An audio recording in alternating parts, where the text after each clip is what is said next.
Hi, Jamie Wareham. Welcome to 10 by 6. Hello, how's it going? Thank you for having me. Well, thank you. Our pleasure. And Jamie, you are the founder of Queer AF, which you're going to tell us a little bit about in a moment. Before we move on, though, just anybody watching who hasn't subscribed to our channel, please click on subscribe. And if you can also click on the bell that gives you any updates, that'd be amazing. Right, back to you, Jamie. So tell us all about Queer AF. Yeah, so I basically set up QueerAF to help people understand the LGBTQIA plus news because I'm aware that there is a lot of news out there. And so we're a weekly newsletter, and I basically have taken it upon myself to read the news on your behalf so that you can skip the doom scrolling. And then every Saturday morning, I send a kind of top line summary, as well as a bunch of excuse me, a bunch of stories that you might not have heard because the algorithms kind of filter a lot of queer content. And so I kind of really make an effort to kind of go out and find it. But we started a while ago as a podcast, which was part funded by Student Pride, which went on to win kind of some awards. And basically I started that after an editor just told me to stop pitching gay stories because there was no money or audience in them. And so 4 seasons later, with an international audience and funnily enough, some ad revenue to start all of this work, we relaunched as a community interest company. So it's very exciting. We're basically a kind of a not-for-profit publisher. And we're also the only LGBTQIA publisher in the UK that's regulated in any form, and we're within press. Brilliant, fantastic. And obviously you're members of the IMA, the Independent Media Absolutely. Association, which is wonderful because the more broader our collaboration, hopefully at some point, the more impactful and more effective we'll be. So that really gives us a great idea of why you set it up. What's your success story so far? I mean, in terms of you sort of mentioned about the fact that you've sort of rallied against those people who try to put you off, which is always a huge encumbrance upon us. But tell me about the success stories. Yeah, so it's funny. So I think like when we talk about what any media outlet talks, it's really easy for them to be like, oh, I've got this many followers or we have this many readerships. So we really measure ourselves rather by the creatives that we help. So sure, we're a not-for-profit kind of publisher, kind of front end, that's what we're up to. So we kind of use our profits for purpose, right? But like what we're really focused on, the 80% of the work, stuff that we do behind the scenes, is supporting like LGBTQA plus creatives to build, grow, and develop their media careers. So when people ask me about successes, my successes, the ones that stand out to me are with our podcast, with the 17 people that got their first audio commissions that are now producing for Evan Davis and working at the rest of the BBC and at Gadio and at Sony Music. There are all these amazing places. And then they've left the door open and they are inviting other kind of queer creatives in to help them start their career. Or at the other end with our newsletter, which we launched this year, we are now offering like a paid commission to kind of writers, and we run a session, like a sub-editing session, which is designed to flip the usual process from an editor usually taking a piece that you've submitted, completely changing it and often publishing it without you even seeing it.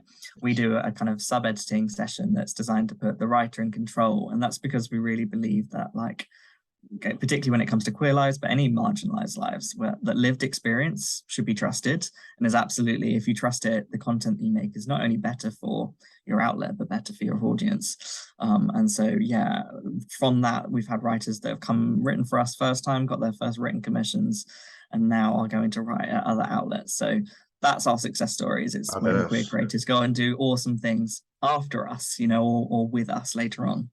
Fabulous.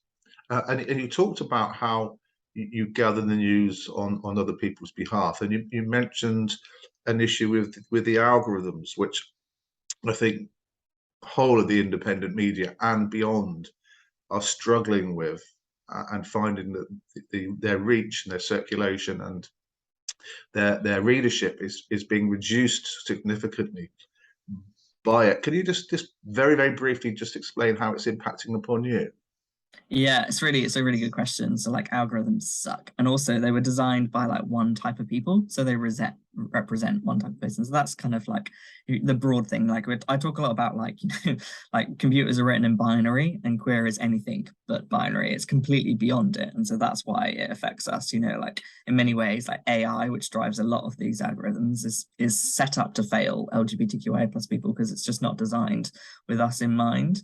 And so, from over blocking, so filtering, so definitely some of our social accounts have had moments where, just because we've got the word queer in it, is enough to get us filtered.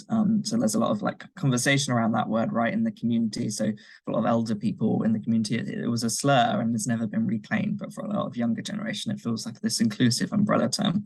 So that's one of the things that we come up across quite a lot. But it's frankly why we're a newsletter. So we come direct to people's inboxes rather than relying on social media because it's long blocked us. And I think Twitter is a good example of a place that's supposed to have a ban on transphobia where transphobia is rife. And so that's the kind of thing that we're constantly contending with. Equally, in a velocity world where a big amount of clicks early on in a story is always going to win, we're up against really big media giants that we're just never going to be able to kind of be a part of that kind of media ecosphere that they are part of with kind of like news apps like Google News and Apple News. Yes. No, exactly. We can empathize, and as I say, there's hundreds, if not thousands, of organizations out there who can fully empathize too. And what we need to do is collaborate to find a solution that works for us all together. Absolutely. Finally, then, wonderful. Thank you so much, Jamie, for this. Just finally, tell us, projecting yourself, where do you hope to be in the short to medium long term? What sort of plans do you have in place that to take you to even bigger place?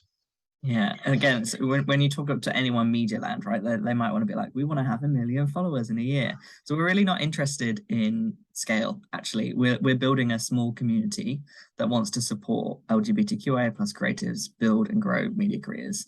And so that's why people come and subscribe to our newsletter. And so we're completely ad free, similar to the Byline Times. We are ad free, member funded, no investors at the moment. And so that is where we're at the moment. So everything we do is completely focused on that. And so what we'd like to kind of, when I talk about growth and building, what I want to keep doing is supporting the creatives and supporting our capacity to build creatives' careers. So we just worked with a creative on a podcast about monkeypox, which at the time we're recording this is completely lost from the news sphere, but lots of people are still suffering with it and could well become endemic if the government doesn't act. And so we've been working with them. And so that's the kind of work we want to be doing. We want to be taking the subjects. Like when writers come to me, they often say, what kind of stories do you want us to write about? And I'm like, what have you pitched elsewhere that they've said no to? Because it's probably that. And so that's where I want to be. I want to be known as an outlet that is commissioning and focusing on kind of queer publishing that just doesn't get a chance anywhere else. Yeah, we can relate to that as well at Dorset, because being a citizen media, we all set ourselves up to be the alternative voice for those people who never got a voice elsewhere. Absolutely. And I think the independent media generically is coming from that place. Thank you so much, Jamie. Is there anything else that you'd like to add that I haven't asked? The only thing I would say is if you're tired of working out what's going on in the queer world, because it is a lot, then yeah, trust our newsletter like over 1,000 people do every Saturday and get it to your inbox. Yes. No, brilliant. Absolutely. It's a great place to finish. Thank you so much, Jamie. You take care and we'll speak again soon. Thank you. Thank you.